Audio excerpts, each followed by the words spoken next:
It's nice to feel like you have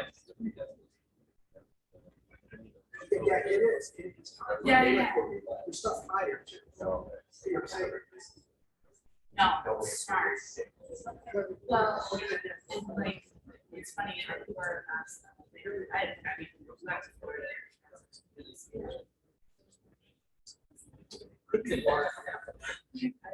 Still child, like, yeah, it's like, it's a speech, whatever.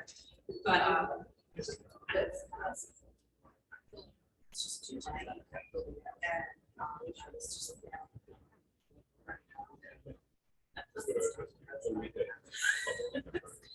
but,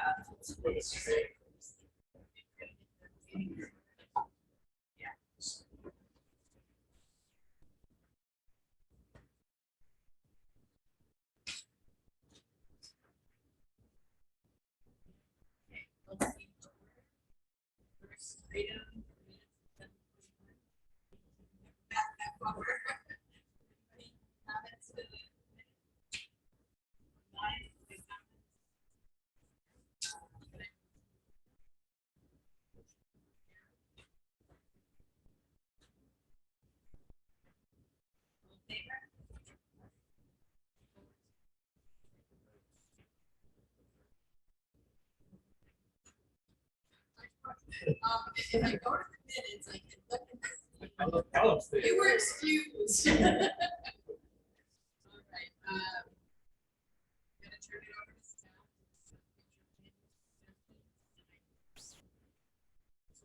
We've got some stuff that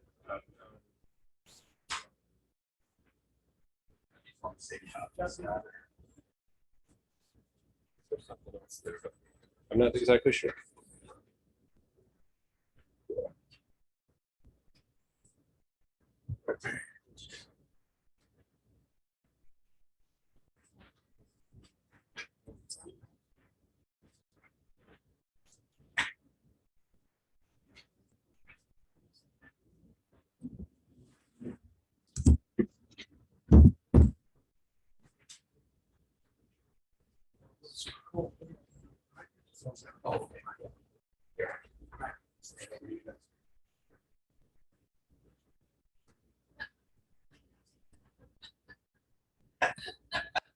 You really did too. All right, so this is zoning. I don't know if do I want the microphone?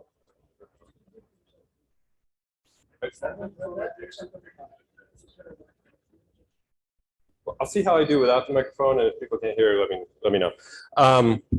So I started this presentation a couple times, and I realized two things right away. I realized that this topic's huge, and I realized that I have like no big insight or wisdom to share.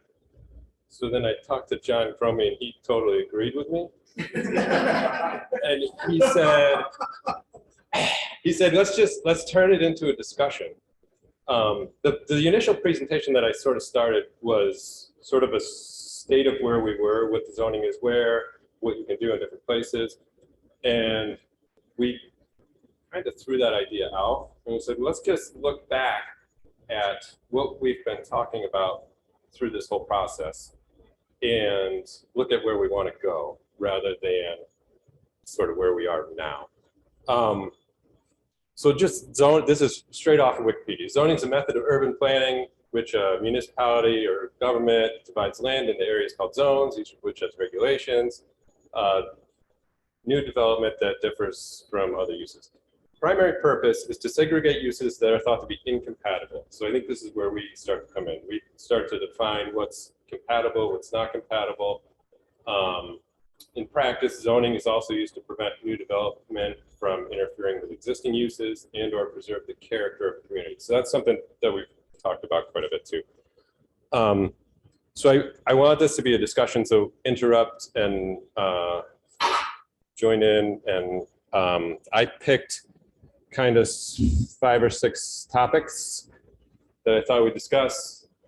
I prepared a couple extra slides if we get there, but I don't think we're probably going to. but this, my idea was to just kind of present the topic and then open it up to everybody and get their ideas and go from there. We'll see how it goes. So first, I just wanted to talk about some of the, I'm calling them misfits, opportunities, and unmentionables. They're sort of the parcels that stick in everybody's mind when you talk about opportunities in the village. And we'll sort of highlight those. I don't necessarily want to go through them piece by piece at this point. I think maybe that's something for next meeting, but I just wanted to sort of put it in everybody's head as we go through the rest of the information, just so that you have those sort of in the back of your mind. And then existing non-conforming stuff, this has come up a fair amount. So we'll spend some time sort of discussing that. Historic districts and old stuff. We've talked about this a lot too, with historic charm and preserving that, and talk about how the historic district tries to do that, what we want to see going forward. Parks, streams, and the great outdoors. So the village has some natural resources that some other villages or other municipalities don't. Can we leverage those in different ways? Can we do different things there? Home businesses and couch surfers. So we've talked about like Airbnbs and short-term rentals, home businesses. Talked about that a fair amount. Then kind of an overarching theme, sort of this pull and tug between regulation and development. Then some things that we're probably going to run out of time for. We've talked about accessory buildings, accessory dwelling units, property maintenance, encouraging home ownership.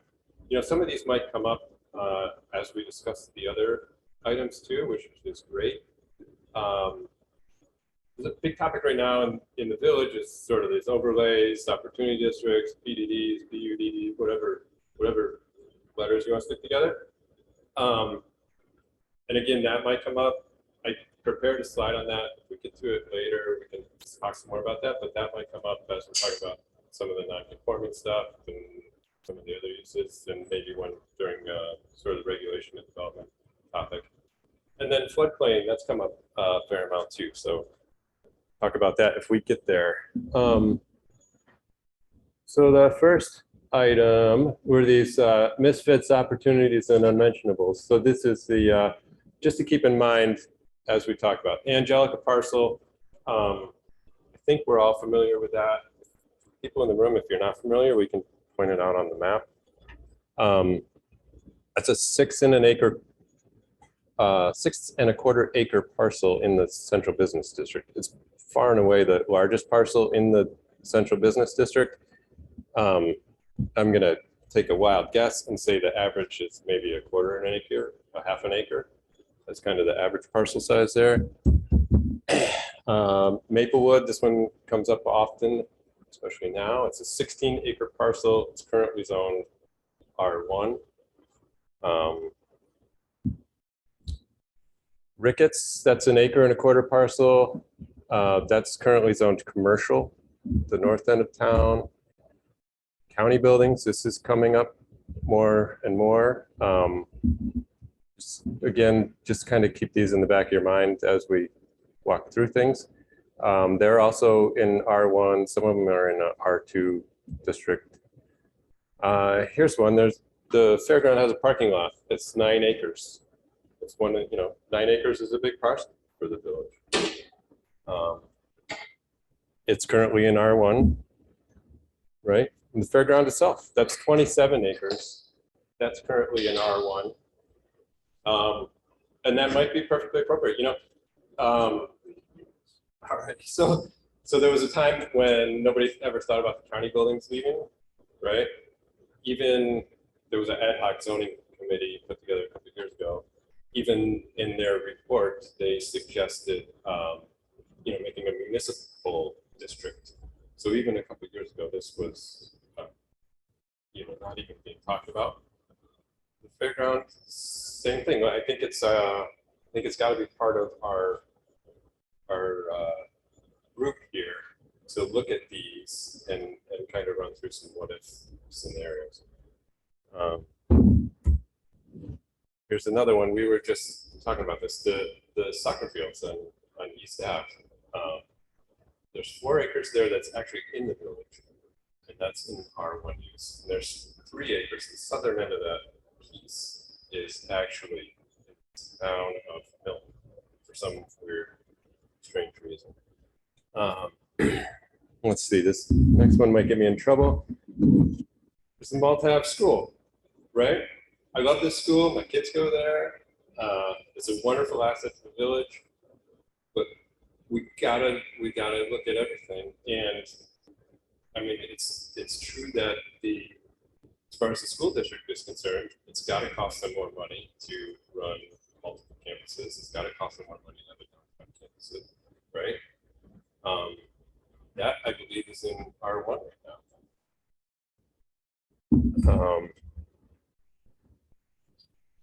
Right? So these are the kind of misfits. These are some of the big prominent parcels within the village. You can also make a misfit, right? It's not hard to imagine somebody buying 3 or 4 parcels, say on Malta Ave between Coffee Planet and Malta Ave School, and combining those lots, and then all of a sudden they've got an acre and a half lot that's downtown, right? So again, just we don't have to talk about them now, but just to kind of keep in the back of your mind as we walk through this stuff. So the first topic that I sort of wanted to open up discussion to was the existing non-conforming. Anna Stanko at one point said that 60% of the village potentially falls into this category. I have no idea if that's actually true, but I believe her. If you look at in the existing conditions report, there is sort of a map of land use in the village currently. But if you compare that to our zoning code, they don't match up all that well, right? So you know, some of the kind of bullet points. You know, how did we get here? Was it a lack of enforcement? Maybe. You know, we've got existing non-conforming things from 1862. Is it a lack of foresight? Maybe. Is it intentional? Maybe. And we'll talk about this on the next slide too. But if it's intentional, then it needs to be a decision. It can't just be kind of that's what's always been there. My favorite theory is sort of this false sense of permanence, right? So the county buildings were there when the previous zoning was written, and they were in R1. And if you read through the code, then same with Malta School. If you read through the code for R1 permitted uses, then kind of down in parentheses it says schools and something else. To me, it almost looks like they got done with the code, and somebody said, "Oh, boy, what about the school?" And so they just stuck it in parentheses. And this sort of false sense that things are always going to be there. Same with Maplewood. You know, it's always going to be there. So maybe it doesn't matter what we zone it. It doesn't really matter how we got here. Maybe it doesn't. Maybe it doesn't matter. Just a couple of other points on this, and then kind of open it up to discussion. But some of the issues this presents, right? It's burdensome on the zoning board if they have to issue variances for anything. This is what I call my mother-in-law scenario, where if she owned, she doesn't, this is hypothetical, but if she owned a duplex where she wasn't supposed to, she would think she was doing something wrong. And she would be overwhelmed to go in front of any village board to get a variance for anything. So her porch would rot and fall off her house while she just kept putting more and more paint on it, right?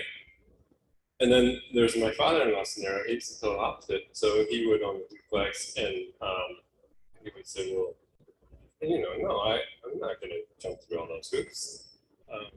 I'll just kind of do it behind your back." And then there's the kind of economic scenario. The guy that owns the duplex, he's got you know, a small one-bedroom apartment. Suddenly, it's not. The building doesn't cash flow for him, so he can't rent the duplex. His rent's not competitive, and he says, "Well, geez, you know, if I could add 300 square feet, I could get a affordable rent to what other people are getting, and then suddenly my building makes money again. I want to invest in it. I want to keep it up. We have kind of the beehive scenario. I don't know the whole history there, so just make it up. But it seems like it's kind of lost in this Neverland. You know, it was existing non-conforming. There was a fire 5, 6, 7 years ago. It lost its grandfathered zoning, and it just kind of sits there. So if the beehives in Neverland and Maplewood is still in the nursery waiting for you know, secret ball. But you know, and there's other issues that we can talk about too as we discuss this. This is just kind of me. New York State publishes this document, New York State Evaluating Zoning Regulations, and it's sort of set up for municipalities when they're redoing their zoning. And it's basically it's a 12-page PDF of questions. And one of the questions is, do regulations provide for adequate control over the continuance or expansion of non-conforming uses to ensure their eventual elimination? So that's their question. I added the italics. And I guess like jumping off point to talk about this, is that our goal? Do we want to ensure eventual elimination of all of these? And what I talked about before, that it needs to be a decision because there's a price to be paid with that. You know, if Beehive, if the goal is to turn that back to R1, then the price is that there's an apartment building there now that somebody thinks is worth $250,000 more than it actually is. If it's going to be R1, that's an R1 lot that we can hold into, right? So is it the goal everywhere? If we have 60% of we have these all over the code, or just some mix of what we have now, is that some of what we like? You know, we've kind of talked about that. It is what it is at this point. Maybe some of it's okay. Maybe we like it. So with that, I'm trying to open it up to discussion. The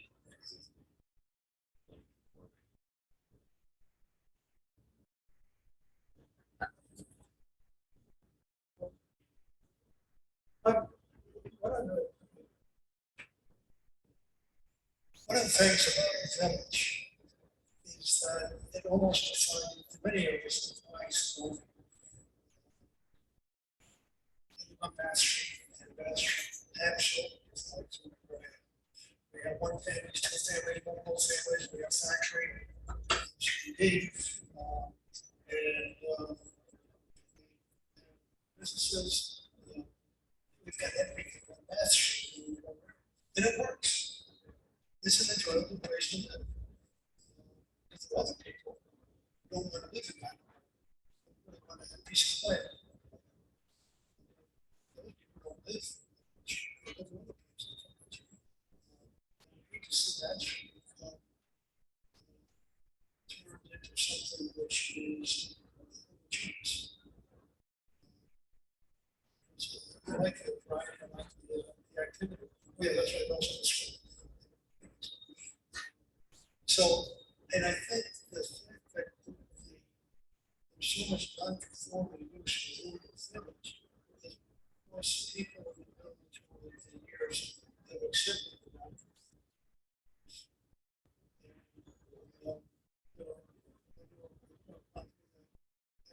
Basically, it's a more family, even though it's supposed to be one thing. And I'm not for probably 25 or 30 years. As a matter of fact,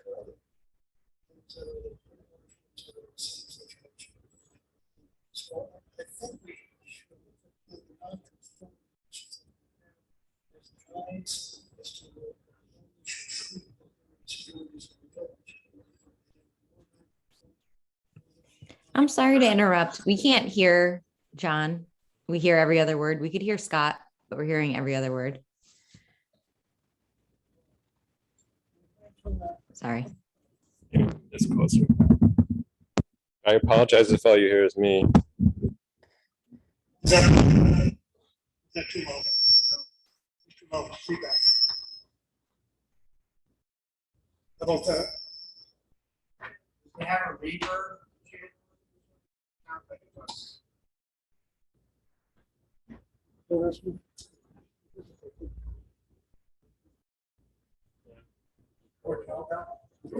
Okay, how's that? That seems to be better. Thank you.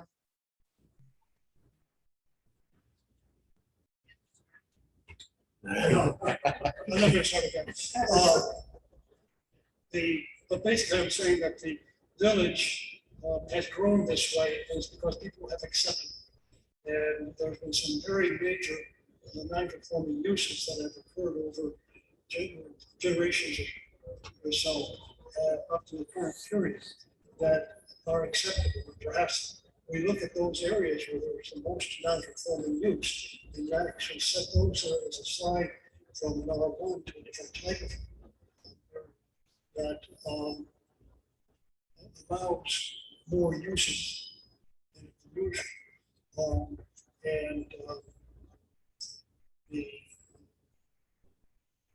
There's one other point, but I can't remember what it is, but I'll pass on it. Like, who wants to speak next? I agree with John. I like where the village is right now. We moved into Chapman Street 35 years ago. Probably half of the residences were not single family like they were supposed to be. And over the years, quite a few of them have been turned back into single family, but we still have multiple families living in. I don't see any problem with that. As for having a school right in my neighborhood, I think that too. So I have to really. I know. I don't like that you're gonna love that. No, that was controversial on purpose. So I love the way it is right now. My only concern is who in the future can use what we're doing right now to argue that they can do something in a residential area that the zoning board doesn't want. And because we have so much that isn't conforming, I don't know the zoning regulations and how you apply for these kinds of variances, but if we don't have some kind of regulation that prevents it, why can't anybody do whatever they want from the village? So you kind of answered a question I had for John. John said that people have sort of grown to accept it, and my question was whether they accepted it because they liked it, or whether they accepted it just to accept it. But you know, Karen, I guess, alluded to the fact that she likes it.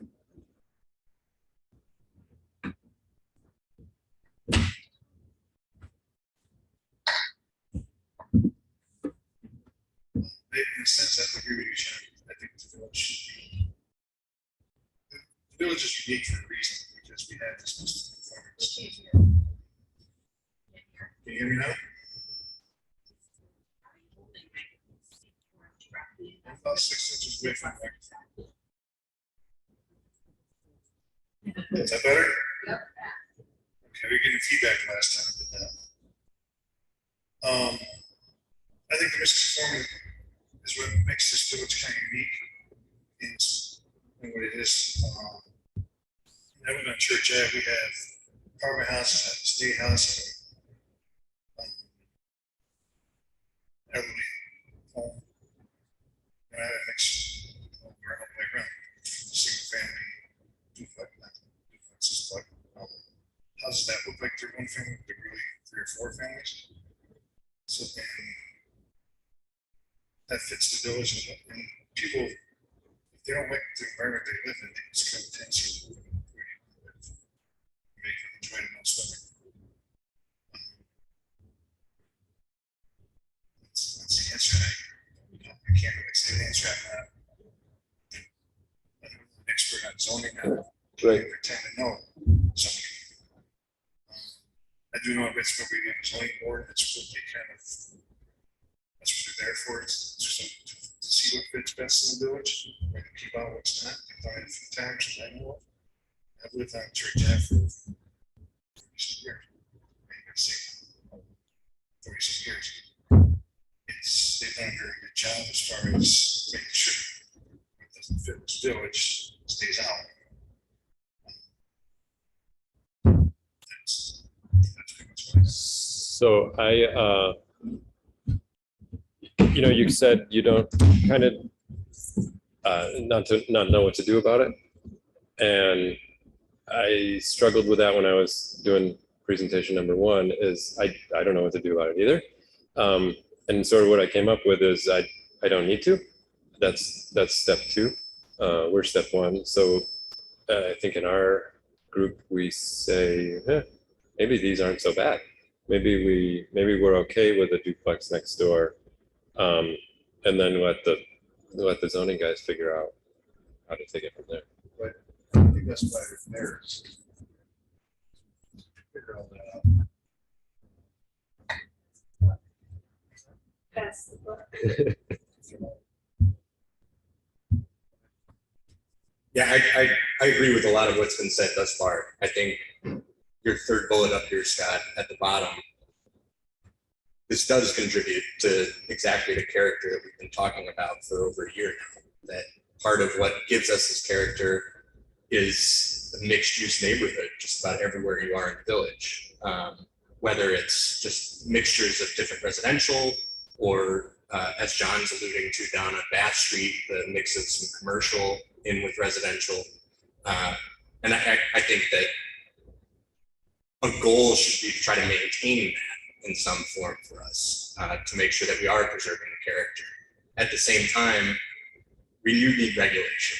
I remember back in the early 2000s, there was talk of Walmart being developed in the village, and it took just outside the village. Yeah, it took strong concerted citizen effort to kind of fight back against what may have harmed the character of our village. And I think having some way to add regulation to ensure that we aren't reliant on public outcry in the future, when we've heard from so much of the public through our workshops and through our committee that the character is so crucial, we should try to find a way to ensure that doesn't happen again. I think that's pretty. If I could, oh, sorry. Can I jump in? Sorry, I don't know who has the microphone. I can't see. Someone, I don't want to talk over. Okay, go ahead. Let me know when you're done. I think that's part of the reason why we have a zoning board to kind of keep that out, but there was a lot of public outcry for it in Walmart and the outskirts of the village.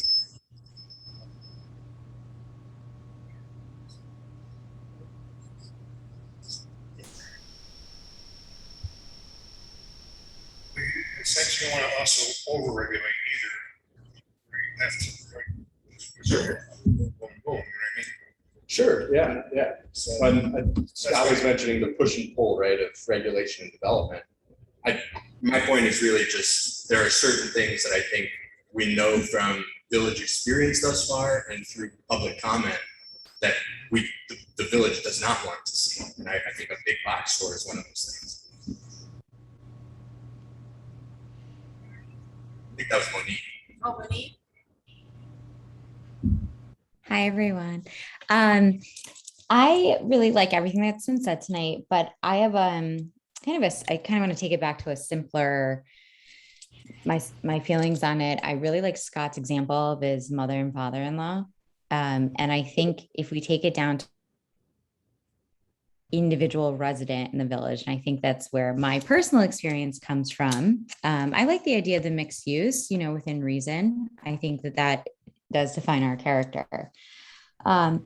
As you know, I live across from a burned out house that's still sitting there. So that's fun. And that is not zoned properly. And it is not, whatever the reason, it was never held accountable. And now I think part of the problem is they can't sell it as a multifamily because first off, it never should have been, but They're holding on to that. So it's going to sit there, I think, eventually until it gets condemned at this point, because we just celebrated 2 whole years of that. But, I think, Scott, my family is kind of similar to the example you gave, and I like that.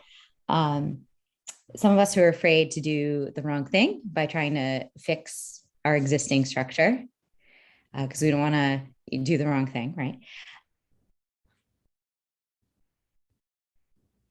Kind of our experience, and I talked earlier months ago about the garage we put in. Now, on Center Street, mind you, we had to have 6 variances. And they were all approved and everyone was wonderful, don't get me wrong. But it took over 2 months to just define what an alley was in the village. And eventually it came down to me just sitting in front of the zoning board and presenting the definition from Webster's dictionary. And then the attorney said, I agree with Mrs. Cohen's definition of an alley. Why does that matter? Well, the zoning still says 25 feet of frontage in the village, where you can build something. That's near impossible in our village as it is currently. So at the very best, I think we need to advocate for a refresh of some of our rules and regulations to meet the modern world. Existing structure that was falling down, hazardous, and couldn't fit a Honda Civic in it. On the other hand, after the nightmare that it was, I quite frankly would have pulled what Scott, I personally would have just fixed it and done it and not pulled permits. I know I shouldn't say that, but I'm going to be honest with you. In the end, because I don't think anyone would have ever known. I almost guarantee you that I could have put up the 3-car garage I have right now and not one person would have asked me or stopped me. So it's been cleared. We have our certificate. We're good to go. I'm not breaking any rules, but it was a disaster. And it was, 15 months of just absolute nonsense. So I think we need, at the very least, not even talking about like what is conforming, what have you, but the basic micro level of a homeowner just trying to fix their property, because we have some old homes and they don't conform and they're not up to code and so I think we need to look at that. So that's me, my experience, and that's where I'm at. Thank you. One of the later slides I had, Monique, talked about the unbuildable garages, because the garage code, or the accessory building part of the zoning right now is particularly cumbersome. And Thank you. So glad you shared your experience, but almost to the point of being unbuildable. So there are definitely things like that in our zoning that need to be looked at with a sort of present day set of eyes. There's mobile home parks in our current zoning code too. There's probably, I don't want to speak for everybody on the comprehensive plan committee, but maybe that shouldn't be there. But yeah, there are certainly items like that kind of floating around in the zoning code. Right. So and that was one thing I was going to say too, is if we kind of like what's here and the mix of uses, then the zoning board needs some guidance, and it needs some regulations that it can actually enforce, and it needs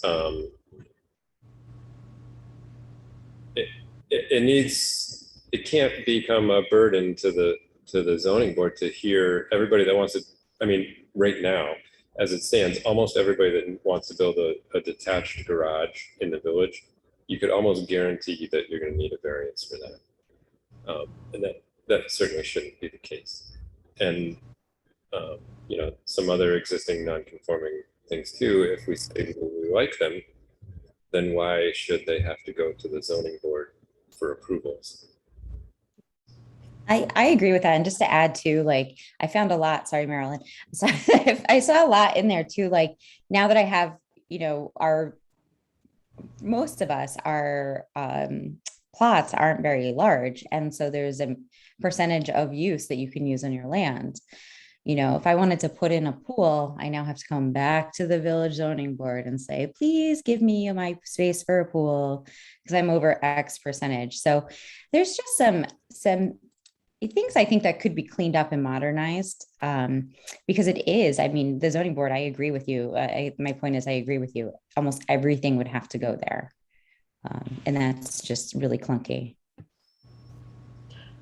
Yeah, and I just wanted to say and echo thoughts about the refresh on the zoning rules. We do like the mixed use concept, but the is that we heard from the visioning session the retention of the existing character of the village. And so with keeping that in mind, hopefully we can come to a good compromise going forward.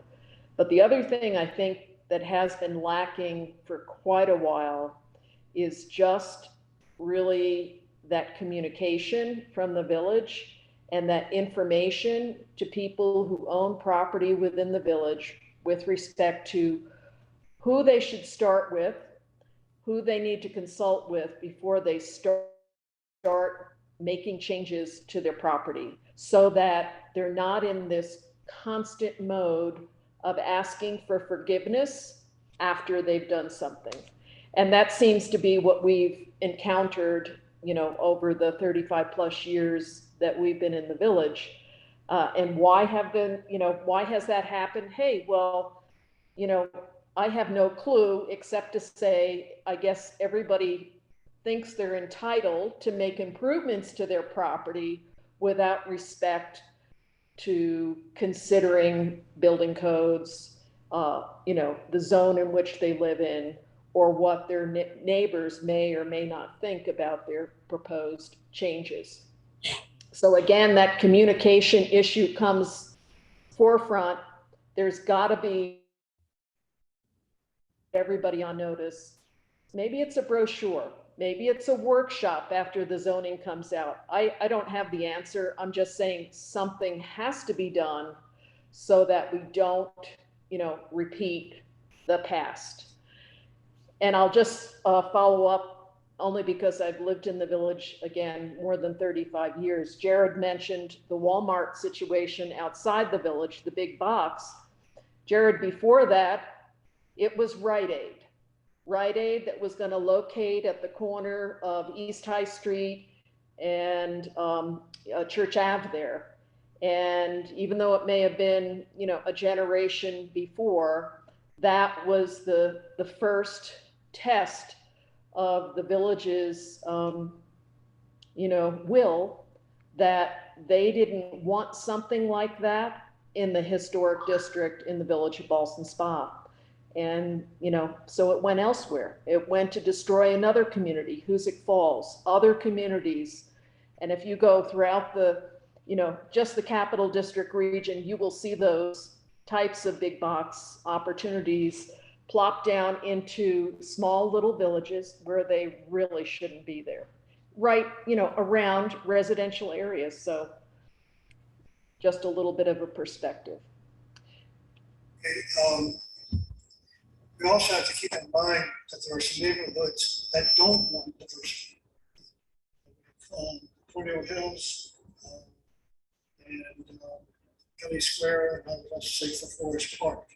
Those particular communities are very homogeneous and they wish that to continue. The homogeneity we're talking about is probably not appropriate for those particular areas. John, do you think that the north side of the village wouldn't be open to, say, light retail or cafe even as mixed use? I only said Kelly, I didn't say the north part of the village. Only Kelly Square, Twin Hills. Right. The rest of the northern part of the village and also from Circle that area, they're a different story. They're a completely different type of neighborhood. I think more of a variety. Those other three neighborhoods, there isn't that. And the point I wanted to make, and then maybe we get on to the next before was that the statement said that the purpose of zoning is to make sure that things that are incompatible are not permitted. And in my mind, the purpose of zoning is a little bit different. And that is the purpose of zoning. Okay, in my mind, that the purpose of zoning is that one property owner does not take value away from another property owner. That is to me the most underlying purpose of zoning.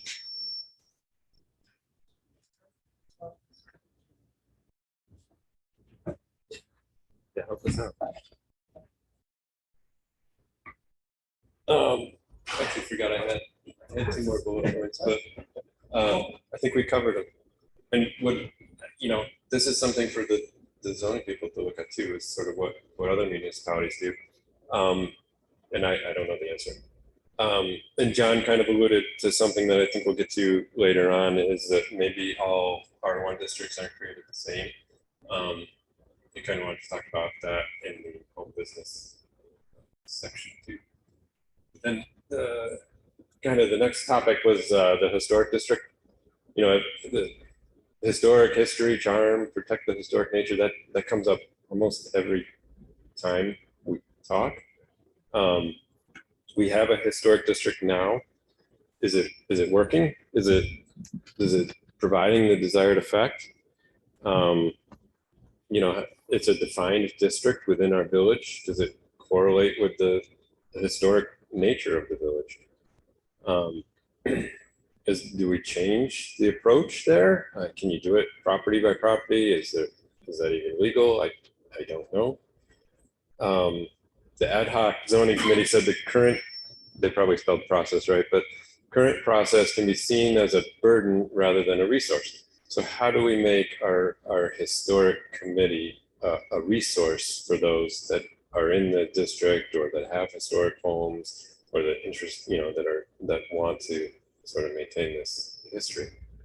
And then again, we get into this bureaucracy versus development maintenance type discussion, and bureaucracy needs to be enforced. How do we do that? How do we have, people still need to be able to maintain things within the historic district? Can they do it based on the the regulations that are there? And then what should our goals be for a village, not just within the historic district, but the village as a whole?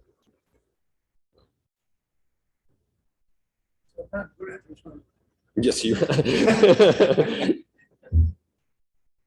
The reason I'm responding is I'm chairman of the historic district. I know. So I thought what I'll do is I'll explain what our process is. And basically when there is a application for whatever is the building department that involves something you can see from the street, then we have jurisdiction and it is to be referred to the committee. The committee makes an effort to meet with the homeowner on site. We don't meet in a meeting room or anything like that unless it's supposed to be weather, whatever, but we meet on site with the homeowner to look at the actual property and what is being planned and try to work with the homeowner based upon what the applications are and what they want. Then we basically, right in front of the homeowner, have our discussion and have our vote. What to do, we put it in writing.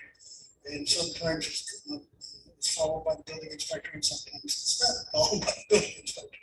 But we are very much aware of the bureaucracy possibilities of this. We do not have yet a set of guidelines, which is something we are supposed to have. And what I think we're having a discussion is about to what effect are the guidelines. Right now we're thinking about standing cell programs because they answer everybody's question. Not that they're necessarily default, but basically they're very encompassing. But that's the basic process of how our historic district works. And we have our plan for regulations which indicate that we should be looking at demonstration and the type of structure it is, the age of the style of the building and what have you, what is being done, try to maintain as much as possible the original fabric of the building. So I'll share my experience with the historic committee, and this was before John was chairman, so I don't take any offense. But I built a new house in the historic district. I did not know I was in a historic district. I submitted the plans for building permit. Building inspector said, "Oh, you're in the historic district. You need to meet with the historic committee." I said, "Great. When's their next meeting?" He said, "I don't know. Let me look up who's on the committee." And so he found in the Rolodex who was on the committee, called them up. I met with them, showed them the plans, and they said, "This looks wonderful. Go ahead." And I said, "Well, do you guys send anything back to the building inspector? How does he know what you've approved and if you have any changes?" And they said, "Yeah, we can if you want to. Can we borrow a piece of paper?" So I pulled a piece of paper out of my notebook and handed it to them. And they scribbled something on a piece of paper, and I gave it back to the building inspector. So I think some guidelines might help, right? And the actual zoning code right now, the sort of process is not a little, but it's ambiguous as far as what the historic commission actually does, who they report back to, and how they work within the building permit process. John, as it is now in the historic district, I mean, there's a lot of old, large, beautiful homes. Is there something in the process now that prevents those, besides zoning, from becoming multifamily? The Historic District Commission is only looking at facades. Okay. Has nothing to do with the use. That's zoning board. And we have met, for instance, with people who wish to develop the corner of West High and Ballston Avenue. And that part of the historic district includes all sorts of architecture, everything. Wanted to have something that was solid, but current.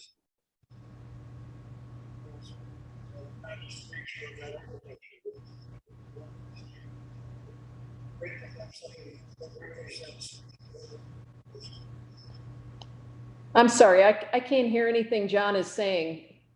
No, right on the microphone.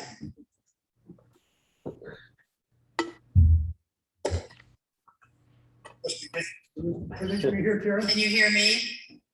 Yes. Just speak in the top. Or maybe it's that, I was just saying that we had at the Historic District Commission a meeting with the people who are planning to develop the corner of West High and Ballston Avenue. And they just wanted to know what type of parameters they should have for the design of their buildings. And what we basically told them, because of that nature, because the nature of the historic district in that area, it includes architecture from basically 1818 to the 1970s. That we really needed architecture that represented the early 21st century in those buildings. What about the buildings that we have outside of the district boundaries?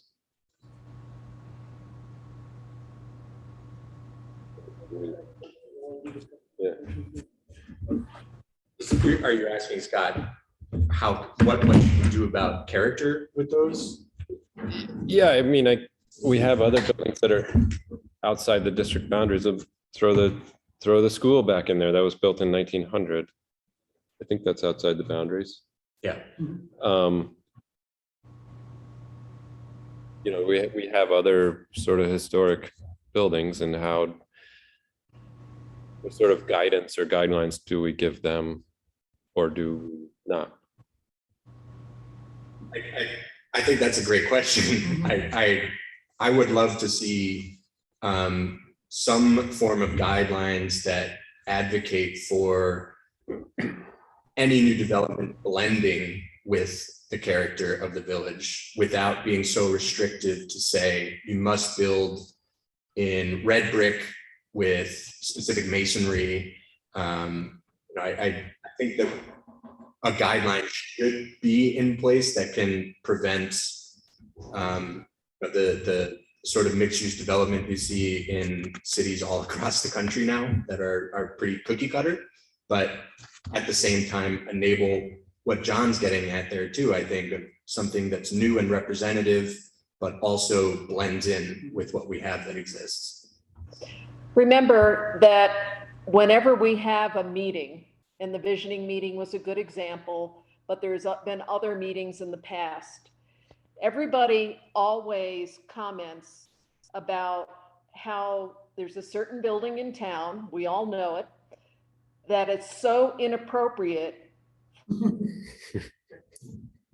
to be in the center of Ballston Spa. Now that building is not in the historic district, but we heard it time and again, at least I did, during the Zoom part of the visioning meeting with the group I was with. People want to see the historic atmosphere and character of the village retained, even if it's not in the district. And we heard that at a previous steering committee meeting, especially in reference to Front Street. Now, I live in the historic district, and I do think it's time that we had some guidelines. Because if you live in the historic district, you obviously love older homes, and you're there for a reason. And you want to learn how to take care of that older home. The exterior of it is important. And hey, I'm just a steward of that home. I am not the first or the last owner of it. So that has value to me. So it's time for the village to get those guidelines together for the historic district. But that enthusiasm to the rest of the district. I'm not saying making the whole village a historic district, but keep the retention of that character for whatever neighborhood it is. Whether it's a 1950s ranch house that's on West High Street, or, you know, one of the earlier buildings in town, like, you know, Brookside Museum.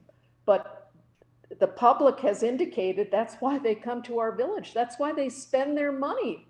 So if we're not going to embody that, folks are saying, and at least consider making an effort when we put the zoning together.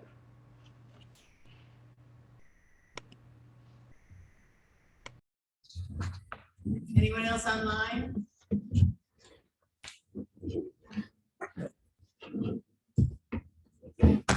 Let's see.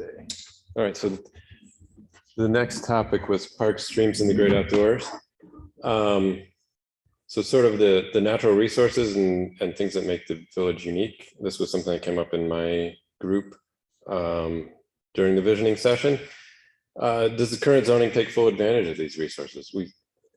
We sort of still have some relics of the late 1800s, which I think a lot of the local areas have, where we have industrial zones that are, you know, next to the water, right? Do they need to be next to water? Do we need industrial zones? One idea that came up in my group was a sort of linear park along the Cateros, and maybe tying that into a connection from the Bath Street Central Business District into the north end with walking trails and bridge across the creek or something like that. You know, how can we maximize Kelly Park and the connection to the creek there? The creek kind of runs through it, but it's almost, you know, it's not really the focus. And maybe there's an opportunity to be bold here and think of something creative and kind of something that would set the village apart. So.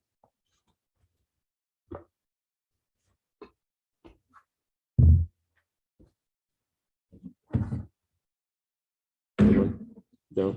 I mean, I love the idea of utilizing in particular our creeks. We don't get anything out of the Cateros or the Gordon really, besides what's in Kelly Park. And I know people fish and, you know, people drop in on a kayak or canoe there, but we could get so much more out of it. and not just there in Kelly Park. The idea of it may be a dream, but a walking, biking connection between Bass Street and the north side of the village would be incredible. Otherwise, you're walking right down Milton Avenue, 50, and that's not always a pleasant walk. Yeah, the conundrum is if those green spaces right now are R1, really, it basically means that at any point in the time, in the future, the village could sell those, right?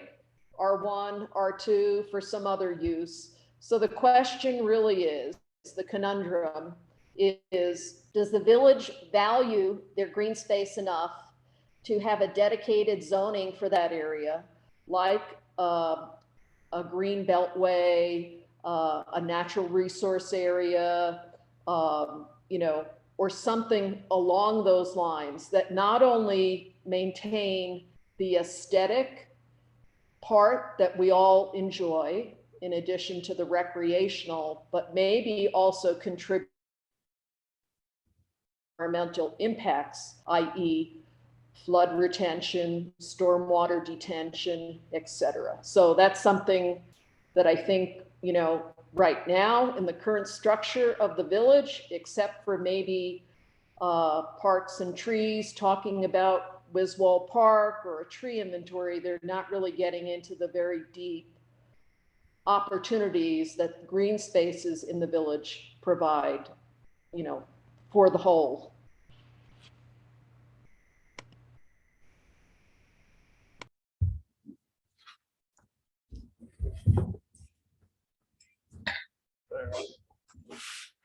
Next on the list was sort of home businesses and Airbnbs.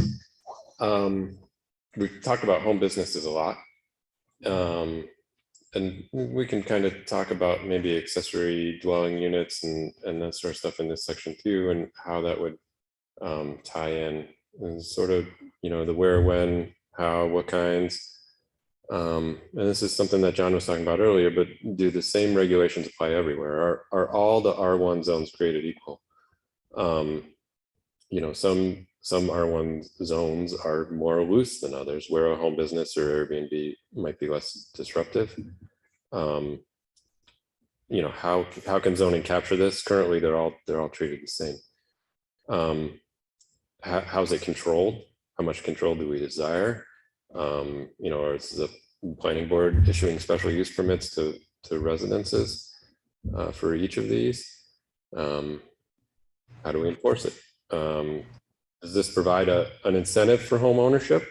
That's something that we've talked about too, is sort of incentivizing home ownership and disincentivizing sort of the absentee landlords. And then does this get into a competition with surrounding municipalities? If we look at what surrounding municipalities do, are people working from home? If we are more or less restrictive, how does that play into our own neighborhoods?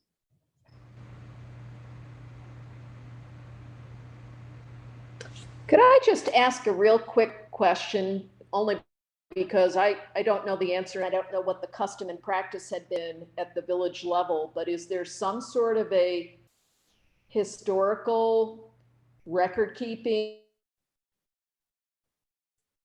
Homeowners in the village who have received variances to have home businesses in whatever location they're at. Is there some record keeping that the village has had, or is it pretty much done and forgotten about?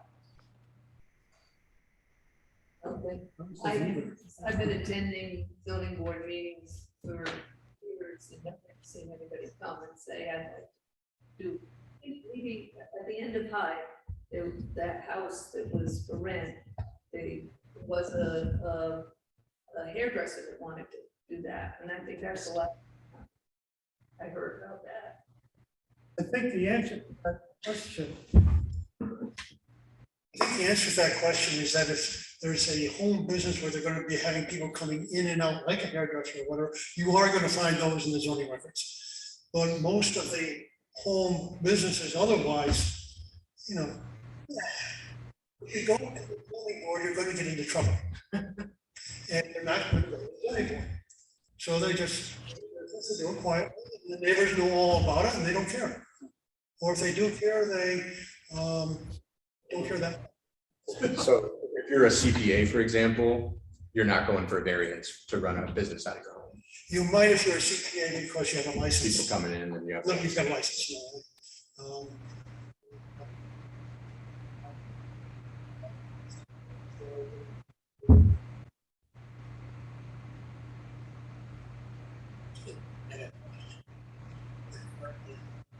Can't hear. Yeah, Hammer, Maryland. No.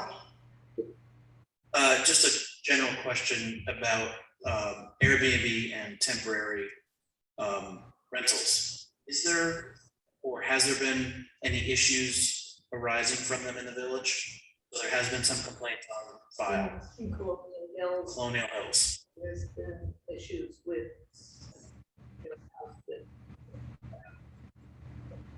Sure. Yeah, unruliness in general. Just for that purpose, we think. So I guess a general question to this group, is there appetite to put something on your restrictions or something when it comes to Airbnb or like service? Will that affect ownership or quality of life? Or is that something the village wants to choose? Is that what I'm hearing? Your audio. Is there somebody on Zoom that can mute? I'm hearing some serious buzzing in the room here. Good. Okay, whoever just clicked that, it went away. Thank you very much. I thought I was losing my mind. I'm like, wait, this thing has a lot of funky noises from everywhere. Yeah, so I just wanted to throw that out there. I have personally experienced some negative experiences with Airbnb with neighbors. Haven't said anything. I took it into my own hands. However, I'm sure going forward 10, 15 years later, gig economy will be taking off and there will be other like services offered above and beyond Airbnb that we can't imagine now. So do we want to start putting framework in place to think about this? I don't know what the framework would be, but. Was the issue house for you, was it somebody who lived there full time and rented on weekends, or was it somebody sole purpose? It wasn't a good call out there. This person lived there and chose to rent when they were not there, i.e. track season or holidays and such.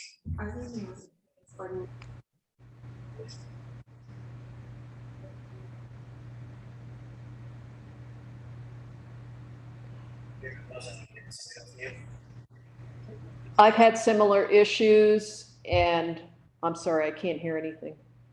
Go ahead, Marilyn. Yeah, I'm sorry. I've had similar issues and I know I've spoken to other business. Try again, you cut out. Similar issues when they have an Airbnb, and in one case, the person did not live on site and it was a bit of a conflict. And in another case, the other person did live on site, and the perception in the neighborhood was it was a problem, but really it was not. So I think there should be guidelines, and I think there should be an on-site owner if something like that happens, you know, in the neighborhood.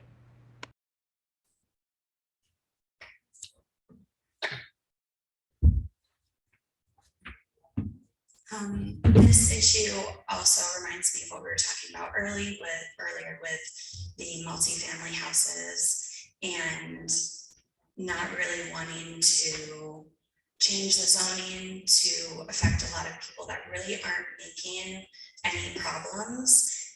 A lot of the issues we've been talking about today seems to be around like noise issues. So those seem to be what I would think that's what we would want to deal with rather than making it harder for people. If there are 10 Airbnbs and only one is causing an issue, then why make it difficult for the other 9 to have a business that they're making money on and not causing any issues, when really there should be focus on the one house that's making an issue. So are there any enforcements to noise complaints in the village? Is that something that we can tighten? Because that seems like it would take away a lot of stress on those issues. Because I have those issues with apartment owners too that I live around. I don't believe there's any Airbnbs around me, but there are certain tenants in rental properties that make a lot of noise. So instead of getting upset and saying they're not allowed to have a multifamily house, if they were just quieter, then it wouldn't be a big deal. There is noise on the code, so it's such a common police. It's just to let you guys. Yeah, so like when the Airbnb in Colonial Hills, when that was an issue, like where the police called, was it just that there was noise all the time and nobody was addressing it? Because that seems like if the owner was contacted about that, or if there was some sort of, I don't know if there are fines or a way that if the owner is caring more about whoever is occupying their house and they know they're going to get a fine or get in trouble for noisy tenants, they're going to be more selective to either the tenants that they're renting out to or to the inhabitants that they choose on their Airbnb listing. And that could, maybe I'm being optimistic. You hit a major theme there. Best by R1 57 decibels in the daytime, 53 decibels in the evening, and R2s are 53 decibels in the evening and late nights, which is nothing. I was gonna say that's nothing. Yeah, anything below 60 dB is pretty quiet. You hit on a theme that it's essential tenets. I think of a lot of what underpins what we do here is caring about your property and vis-a-vis home ownership. Some of the themes should be, how do we increase caring of property? And it could be through home ownership, if we should be promoting home ownership if possible. But I think a lot of the issues that we talk about in general come down to that. Because if you have skin in the game, you're going to care about your neighborhood. I think what Jackie is saying is that it's not really a zoning issue, but it's an issue of enforcement of other laws of the village, not necessarily zoning laws, but I agree with that. And a while back, I came up with an idea and I approached it in the wrong direction.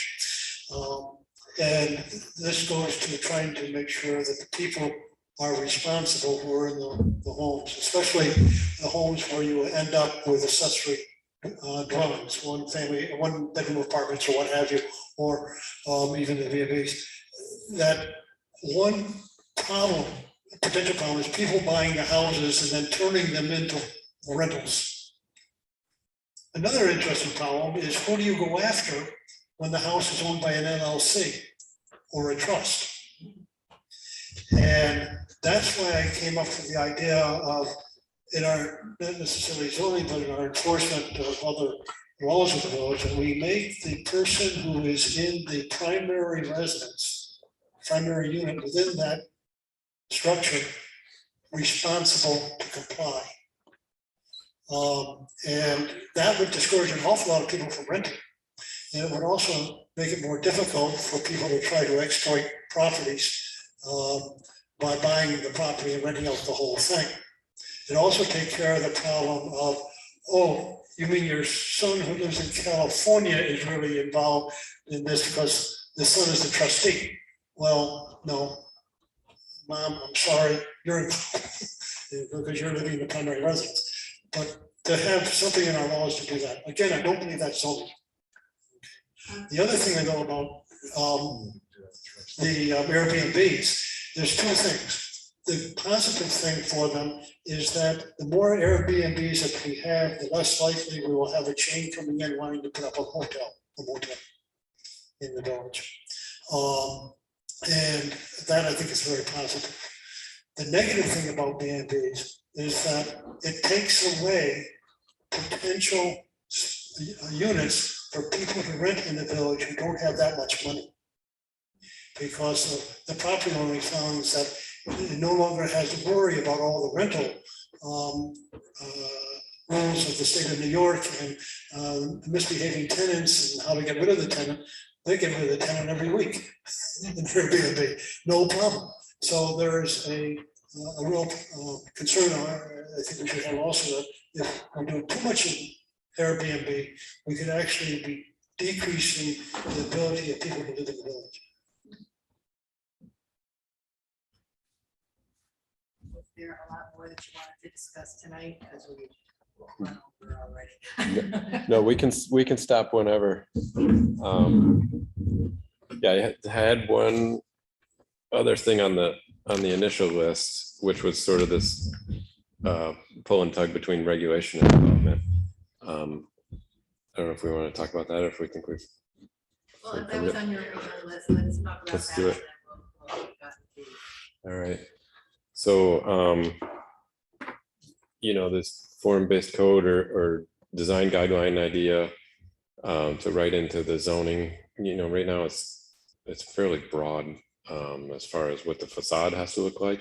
There's really no guidelines or guidance. So how much of this do we think is appropriate? Is it appropriate everywhere? The benefits are, you're kind of telling the person what you want and you know what you're getting. You can build in, maintain the historic charm. I don't know if that's possible. Try to, it's an attempt to maintain sort of the look and feel that we've talked about. And then the costs or the cons, the additional bureaucracy involved. John made an interesting point earlier with the property on Ballston Ave and West High, where the historic committee said, look, you're in the historic district, but build us something that fits, but make it newish. So maybe too much regulation, you lose some design creativity. And then, you've got enforcement issues again, and then you've got sort of this potential for an image of kind of this uncooperative regulatory environment and maybe some potential to discourage development. So I guess, overarching, what are sort of the development goals of the village? How do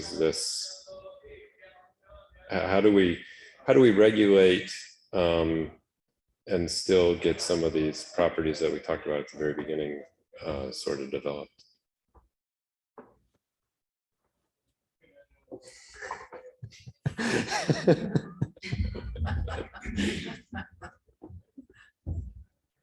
On that note, and I'm sorry to interrupt, I do have to jump off actually, but just wanted to say that. I don't have anything to add on that point. Thank you. Good job. Good night, everyone. Right. And I think too, we're not going to solve this tonight, but I think part of what's going to happen at next meeting, and maybe John Bean can talk about it too, is kind of present some options and what some different facades and things look like and get some feedback from the group. And I think that might feed into this discussion too. Scott, before we break, could I ask that you send out your PowerPoint, because on Zoom, I only see the title slide, nothing else advanced, and I'd appreciate knowing what you had. Yeah, you bet. I'll put it on the shared Google Drive folder. Great, thank you. I'll throw that New York State guideline that I referenced earlier on there too. There's not necessarily a lot of questions there that pertain to us, but it might be interesting to look through. Can you give a quick preview, and also what do you think of the visioning session? Any thoughts on that? How well it went? I loved it. It was a lot of fun. I thought, wow, I was just so happy with the turnout, right? The digital turnout and the in-person turnout. And wow, what a great bunch of them. Really helpful, right? I guess we really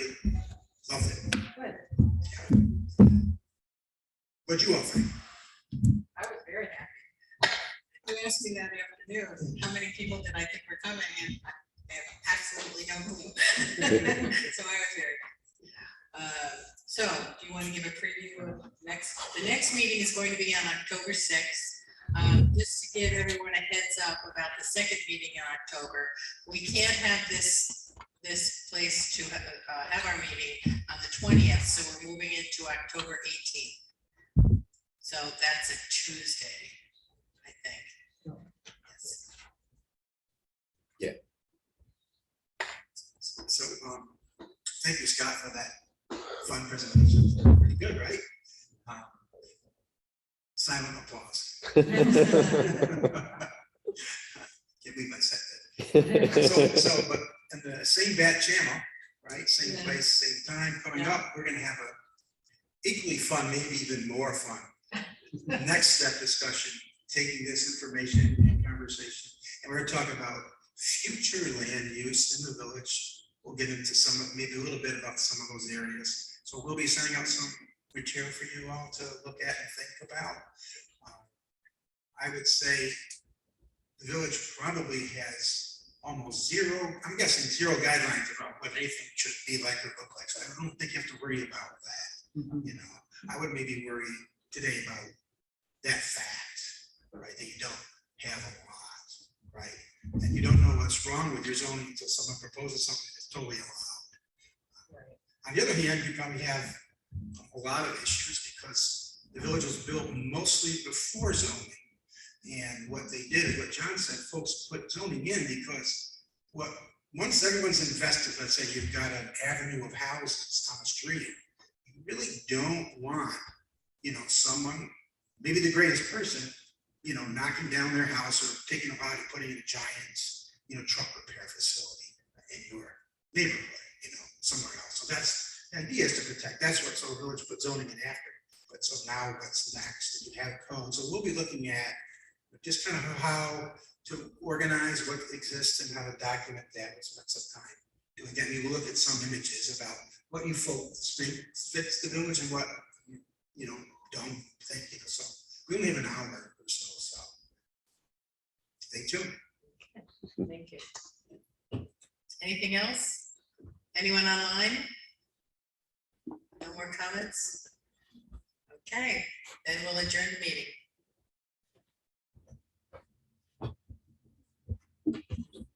Scott, do you want these nice maps back? Those aren't mine. You can keep them. Yeah, they're for, yep, we'll send them.